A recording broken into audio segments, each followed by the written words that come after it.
Paki-open, Lucia.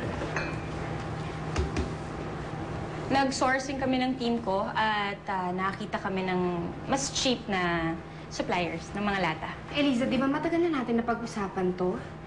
Na ang existing supplier natin is a trusted family friend. The Sihucos. Hindi ba? Sophia, excuse me. Let Elisa finish with her presentation. Huwag kang bastos dito, ha? Go ahead. Alam ko naman yon, Sophia. Nabanggit mo na rin sa akin na ayaw niyong palitan ng mga supplier niyo. Pero maniwala kayo sa akin, mas makakatipid tayo dito.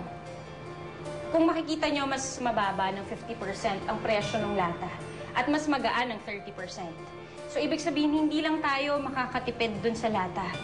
Makakatipid pa tayo sa freight cost ng... You still don't get it. We have a long-standing relationship with the Sihucos. You can't just break that. Bottom line, business is business, Sophia. Mas maraming bibili dahil mas mura. So, pinapangako ko sa inyong lahat na this will double or even triple our sales. I like that. I really, really like that. Huh? Good job, Elisa.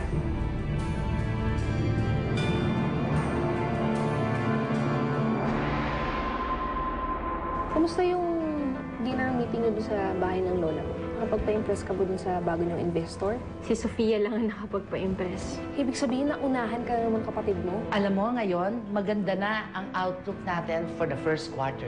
Well, Elisa, yeah, congratulations. I'm very proud of you. Hindi tayo pwede magpatalo kay Eliza. Mas lalo na ngayon na successful ang project niya. Kaya I think the only solution is sirain si Eliza. May na-leak na research findings na masyadong mataas ang toxic chemical sa mga tuna products nyo.